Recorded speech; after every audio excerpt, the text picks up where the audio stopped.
আসসালামু আলাইকুম সবাইকে, কি অবস্থা সবার? তো আশা করি সবাই ভালো আছেন। তো আজকে আমরা বন্টনের কিছু ম্যাথ করব। খুবই মজাদার কিছু ম্যাথ। ধরুন আপনাকে বলা হয়েছে যে ভাই আপনারা ৩ জন বন্ধু আছেন। হুম? রফিক, শফিক, জব্বার। তো আপনাদেরকে আপনাদের কোন একটা বড় ভাই ধরেন ৳১০০ দিল। কয়শো টাকা? ৳১০০। এই ৳১০০ আপনাদের মাঝে ভাগ করে দেওয়া হবে। এখন আপনাদের মধ্যে ভাগ করে দেওয়া হবে একটা রেশিও অনুযায়ী। কিরকম রেশিও? ধরেন ৩:৪:৫। এই রেশিওতে আপনাকে ৳১০০ ভাগ করে দেওয়া হবে। তো প্রশ্ন করা হয়েছে ভাই এখানে, এখানে যে বড় ভাই রয়েছে তিনি কত পাবেন? ছোট ভাই রয়েছে তিনি কত পাবেন? মেঝো ভাই রয়েছে তিনি কত পাবেন? তো এই টাইপের যে অঙ্কগুলো রয়েছে অর্থাৎ কোন একটা বিষয় বন্টন করা অথবা আপনাদেরকে এরকমও বলতে পারে ধরেন এটা ছাড়াও আরেক রকম আসতে পারে যে কোন একটা বিষয়ের মধ্যে যেটাকে আমরা বলতে পারি যে শতকরা বের করার অঙ্ক, শতকরা বের করার অঙ্ক। ধরেন আপনাকে বলেছে যে কোন একটা ধরেন একটা খাবারের একটা বিষয় আছে, খাবারের একটা বিষয়। তো এখানের মধ্যে কত শতকরা চিনি রয়েছে? ধরেন এখানে 2:3 এই রেশিও অনুযায়ী পানি এবং চিনি রয়েছে। এটা হচ্ছে চিনির, এটা হচ্ছে পানির। তাহলে ভাই কত শতকরা চিনি রয়েছে বা কত শতকরা পানি রয়েছে অর্থাৎ বন্টন। এই টাইপের গণিতগুলো কিভাবে করে? হুম? তো আজকে আমরা এটি শিখব। তো চলুন প্রথমে আমরা বন্ধুরটা করি তারপর আমরা এটি সমাধান করব। তো প্রথমে এটার ক্ষেত্রে একটু আসি। তো প্রথমে আমরা এগুলো একটু মুছে দেই, দেন হচ্ছে আলোচনা করছি। তাহলে আমরা একটু সুন্দর করে লিখি। আমাদের কাছে রয়েছে ৳১০০। কয়শো টাকা? ৳১০০। ওকে, ১ মিনিট। ওকে। আমাদের কাছে রয়েছে ৳১০০। অনুপাত রয়েছে 3:4:5। প্রশ্ন হচ্ছে বড় ভাই কত পাবে? ওকে? বড় ভাই কত পাবে? ওকে, ডান।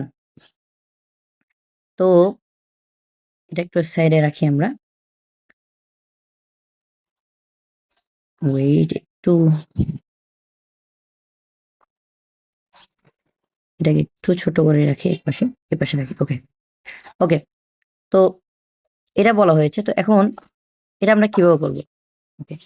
তো শুরুতেই আমরা যেটা করব, প্রথমে আমরা যেটা করব, এখানে আমাদের কত টাকার মধ্যে মূলত চাচ্ছে বলেন তো? ৳১০০ মধ্যে না?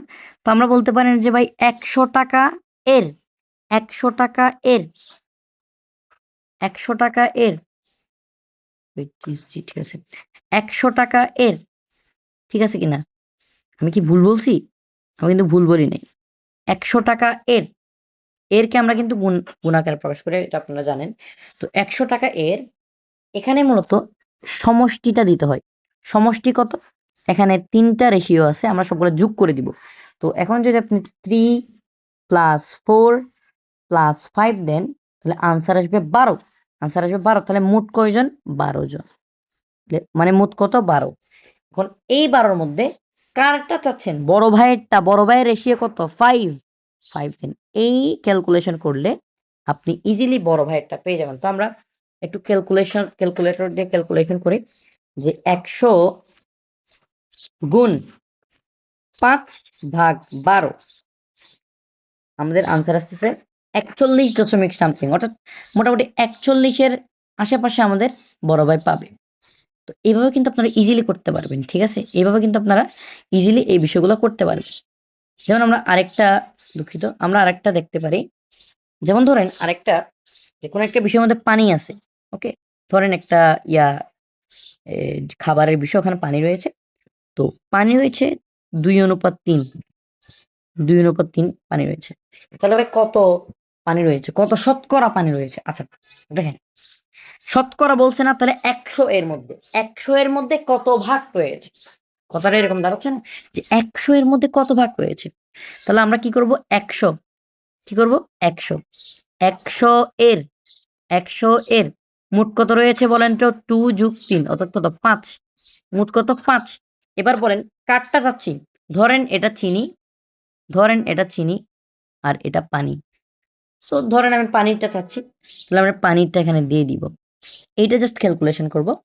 তো আমরা জাস্ট এটা ক্যালকুলেশন করলে ইজিলি ইনশাআল্লাহ চলে আসবে। সরি। আচ্ছা, তো আমরা এটা একটু ক্যালকুলেশন করি যে ১০০ * ৩ 3/5। তো আমাদের আসতেছে 60, অর্থাৎ এই জায়গার মধ্যে প্রায় 60 ভাগ পানি আমরা পাচ্ছি। 60 ভাগ পানি আমরা পাচ্ছি, আর বাকি 40 ভাগ হচ্ছে আমাদের। আপনি যদি বিশ্বাস না করেন ক্যালকুলেশন করতে পারেন। তো আশা করি বুঝেছেন এই ধরনের বন্টনের ইয়েটা করতে হবে। তাহলে ফাইনালি আমি একটু স্ট্রাকচারটা একটু বলে দেই। স্ট্রাকচারটা একটু বলে দেই যে যদি এরকম রেশিও দেওয়া থাকে, তাহলে প্রথমে যত এর মধ্যে করতে চাচ্ছেন ওইটা লিখবেন, ওইটা লিখবেন, ওইটা লিখবেন, ওইটার সাথে গুণ দিবেন। কত গুণ দিবেন? সমষ্টি, সমষ্টি গুণ দিবেন, সমষ্টি গুণ দিবেন। এই সমষ্টির সাথে যতটা চাচ্ছেন, যেটা চাচ্ছেন ওইটা গুণ দিবেন। এই ক্যালকুলেশনটা করলে ইনশাল্লাহ আপনারা ফাইনালি যে কোনো ধরনের এভাবে সহজ ম্যাথ করতে পারবেন। তো ভালো থাকবেন, সুস্থ থাকবেন। আসসালামু আলাইকুম ওয়া রাহমাতুল্লাহি ওয়া বারাকাতুহু।